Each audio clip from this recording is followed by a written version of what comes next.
नाज़रीन, विकीलीक्स ने इसराइल का सबसे बड़ा मंसूबा बेनकाब कर दिया। सिर्फ कल के दिन इसराइल के 3 खुफिया मंसूबे बेनकाब हुए हैं और 3 खौफनाक दस्तावेजात सामने आई हैं। इसराइल किस तरह और कितने अरसे से हमले की तैयारी कर रहा था और ये सब इतना खुफिया क्यों रखा गया, तमाम दस्तावेजात कैसे सामने आई। नाज़रीन, इस वक्त ऐसा लग रहा है कि अक्सर बैनुल-अक़वामी कुव्वतें इसराइल के खिलाफ हो गई हैं। खबर के मुताबिक इसराइल ने खुफिया तौर पर बैनुल-अक़वामी कवानीन की खिलाफ वर्जी करते हुए खुफिया जंग की तैयारी की और फिर खुफिया मंसूबा बनाया, जो कि अब दुनिया के सामने आया है। दोस्तों, ये सारी कहानी और दस्तावेजात तो आपको दिखाएंगे, लेकिन सबसे पहले आपको इस पर बैनुल-अक़वामी रद्द-ए-अमल बताते चले। पहला रद्द-ए-अमल यमन का सामने आया है। यमनी हौसी बागियों की मुसल्लह अफवाज के तर्जुमान जनरल यहिया सारी इसराइल के खिलाफ बाकायदा ऐलान जंग करते हुए कहते हैं, ये सिर्फ ऐलान ही नहीं था, बल्कि इससे कबल हौसी बागियों ने इसराइल पर हमला किया। यमन के हौसी बागियों ने गजा में इसराइली जंग के रद्द-ए-अमल में जनूबी इसराइल शहर एलाद पर ड्रोन हमला किया। यमनी ग्रुप ने जनूबी इसराइल की तरफ ड्रोन भेजे। हौसी हुकूमत के वजीर आज़म अब्दुल अजीज बिन जतोर ने तस्लीम किया कि ये ड्रोन रियासत यमन के हैं और हम मजीद ड्रोन्स भी भेजेंगे। उनका कहना था कि इसराइल तैयार रहे। इस वाक़े के बायस बहीरा अहमर के मशहूर सियाहती मकाम एलाद पर हवाई हमले के सायरन बजाए गए, जिसके बायस शहरियों को हिफाजती पनाहगाहों का रुख करना पड़ा। दुश्मन हथियारों की मुमकिन दरअंदाजी की इब्तदाई इंतबाह के बाद इसराइली फौज ने एक बयान में कहा है कि इसराइल के हिफाजती दिफाई निज़ाम ने इसराइली इलाके के करीब आने वाले फ़िज़ाई हदफ की निशानदेही की थी। इसके बाद हौसी बागियों के लीडर जनरल यहिया सारी ने दारुल हुकूमत सना से जारी एक बयान में कहा कि हमने फ़लस्तीन के मकबूजा इलाके में सियोनी दुश्मन के मुख्तलिफ अहदाफ पर बड़ी तादाद में बैलिस्टिक और क्रूज मिसाइल और बड़ी तादाद में ड्रोन्स दागे हैं। उनका कहना था कि यह ऑपरेशन फ़लस्तीन में हमारे मजलूम भाइयों की हिमायत में तीसरा ऑपरेशन है। उनका कहना था कि जब तक इसराइली हुकूमत की जारहियत बंद नहीं होती, हम मिसाइलों और ड्रोन से मजीद हमले जारी रखेंगे। नाज़रीन, हौसी बाजियों को इस माह के शुरू में बहीरा अहमर की अहम शिपिंग लेन पर मिसाइल और ड्रोन से इसराइल को निशाना बनाने का शुबा था।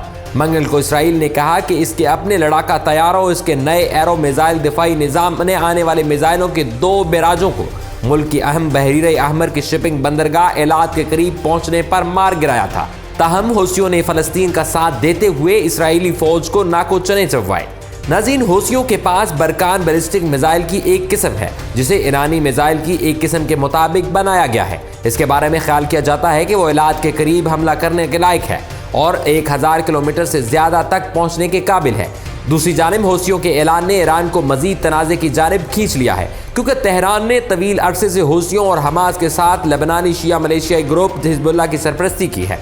हौसियों का हमेशा से नारा रहा है कि अल्लाह सबसे बड़ा है, अमेरिका की मौत, इसराइल की मौत, यहूदियों पर लानत, इस्लाम की फतह, ये उनका नारा है।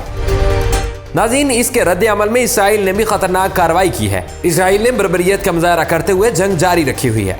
ताज़ा कार्रवाई में गजा के जबालिया महाजर कैंप को मुकम्मल तबाह कर दिया गया। अल जज़ीरा के मुताबिक जबालिया महाजरीन कैंप पर इसराइली फौज की बमबारी में 100 अफराद शहीद और दर्जनों जख्मी हो गए हैं। काबज़ इसराइली अफवाज ने जबालिया महाजर कैंप को 6 अमरीकी साख्ता बमों से तबाह किया। गजा के शहरी दिफा के डायरेक्टर अहमद अल कहलूद का कहना है कि जबालिया पनागज़ी कैंप इसराइली बमबारी से मुकम्मल तौर पर तबाह हो गया है। इन इमारतों में सैकड़ों शहरी रहते थे। काबज़ फौज ने इस जिला को 6 अमरीकी साख्ता बमों से तबाह किया।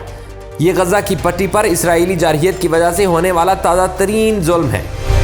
नाज़रीन, गजा की इसराइल की जानिब से गजा पर वहशियाना बमबारी का सिलसिला 24वें रोज भी जारी है। खबर के मुताबिक सियानी फौज रिहायशी इमारतों और अस्पतालों के बाद पनागज़ीनों को भी निशाना बना रही है। इसराइली तैयारों ने आज गजा के जबालिया और अलशाती पनागज़ीनों कैंपों पर वहशियाना बमबारी की, जिसके नतीजे में सैकड़ों फ़लस्तीनी शहीद और ज़ख्मी हुए। गजा में वजारत सेहत ने एक बयान में कहा है कि जबालिया पनागज़ी कैंप पर इसराइली बमबारी के नतीजे में 50 फ़लस्तीनी शहीद जबकि 150 से ज़्यादा ज़ख्मी हैं। इसराइल ने इस हमले से मुतल्लिक ताहाल कोई बयान नहीं जारी किया। इसराइली फ़ौज की 7 अक्टूबर से गजा पर बमबारी जारी है। इसराइल के वहशियाना हमलों में अब तक ख़वातीन और बच्चों समेत 8525 फ़लस्तीनी शहीद हो चुके हैं। गुज़िश्ता दिनों इसराइल ने गजा में एक अस्पताल पर बमबारी करके 500 से ज़ायद फ़लस्तीनियों को शहीद किया। हमास के रहनुमा गाजी हमद ने कहा है कि गजा में इसराइली हमलों में शहीद होने वालों में अक्सरियत ख़वातीन की है। गजा पर इसराइली हमलों के नतीजे में 2 लाख मकानात मुकम्मल या जुज़वी तौर पर तबाह हो गए हैं। खबर के मुताबिक ये सिर्फ हमले ही नहीं बल्कि इनके साथ जहरीले बमों का इस्तेमाल हो रहा है। कीमियाई हथियार इनका अब तक का सबसे ज़्यादा खतरनाक हथियार है। एमनेस्टी इंटरनेशनल ने कहा है कि इसराइली फ़ौज ने जनूबी लेबनान पर हमले में फास्फोर का इस्तेमाल किया। एमनेस्टी इंटरनेशनल की जानिब से फास्फोरस के इस्तेमाल की तस्वीर भी जारी कर दी गई। ان کے مطابق اسرائیلی فوج نے 16 اکتوبر کو جنوبی لبنان کے علاقے دھیرا پر حملہ کیا۔ حملے میں اسرائیلی فوج نے غیر قانونی طور پر سفید فاسفورس کا استعمال کیا۔ فاسفورس کے استعمال پر جنگی جرم کی تحقیقات ہونی چاہیے، کیونکہ ایک طرف یہ بین الاقوامی قوانین کے خلاف ہے تو دوسری طرف اس سے انسانیت قتل ہو رہی ہے۔ ناظرین، اب آتے ہیں اصل موضوع کی جانب۔ اسرائیلی اخبار کی ایک رپورٹ نے انکشاف کیا ہے کہ وزیر اعظم نیتن یاہو کو 7 برس قبل خفیہ دستاویزات میں حماس کے ممکنہ حملے سے خبردار کر دیا گیا تھا۔ رپورٹ کے مطابق 2016 میں اس وقت کے وزیر دفاع ایویگڈور لائبرمین نے 11 صفحات پر مشتمل دستاویز کا مسودہ تیار کیا تھا، جس میں حماس کے سرحدی راستے سے داخلی جنوبی اسرائیل میں لوگوں کو زیر کرنے اور یرغمال بنانے کے منصوبوں کے حوالے سے خبردار کیا گیا تھا۔ اگرچہ طویل عرصے سے اسرائیل کو غزہ یا شمال میں حزب اللہ سے ایسے حملوں کا خدشہ تھا، لیکن 7 اکتوبر کو جنوبی اسرائیل میں حماس کی جانب سے کی گئی کارروائی نے واضح کر دیا کہ انتباہ کے باوجود انہیں روکنے کے لیے مناسب تیاری نہیں کی گئی۔ دستاویز، جسے ٹاپ سیکرٹ قرار دیا گیا ہے، اس میں لائبرمین نے لکھا کہ حماس بڑی تعداد میں تربیت یافتہ افواج بھیج کر اسرائیلیوں کو یرغمال بنانے کی کوشش کر کے تنازع کو اسرائیلی سرزمین کے اندر تک لے جانا چاہتی ہے، جس سے لوگوں کو جسمانی نقصان کے علاوہ اسرائیل کے شہریوں کے حوصلے اور جذبات کو بھی نمایاں نقصان پہنچے گا۔ رپورٹ میں کہا گیا کہ یہ دستاویز وزیر اعظم بنجامن نیتن یاہو اور اس وقت کے IDF چیف آف سٹاف گیڈی آئزنکوٹ دونوں کو پیش کی گئی تھی، جس میں حماس کے منصوبوں کو ناکام بنانے کے لیے اس پر اچانک حملہ کرنے کا مطالبہ کیا گیا تھا۔ لائبرمین، جو کہ اسرائیلی پولیٹیشین ہیں، انہوں نے فوج پر زور دیا کہ حماس کے ساتھ اگلا تنازع آخری ہوگا۔ لائبرمین نے خبردار کیا کہ 2017 کے بعد اس طرح کے حملے میں تاخیر حماس کو 2014 کی جنگ کے بعد اپنے راکٹس اور زمینی افواج کو کافی حد تک تیار کرنے کا موقع دے گی۔ ستمبر 2016 میں قطر میں ہونے والی ایک میٹنگ میں حماس کے سیاسی بیورو کی طرف سے کیے گئے فیصلوں کا حوالہ دیا، جس میں کہا گیا تھا کہ 2022 تک اسرائیل کا صفایا کرنے کے مقصد سے حملے کرنے سے پہلے حماس کو دوبارہ منظم ہونے کے لیے وقت درکار تھا۔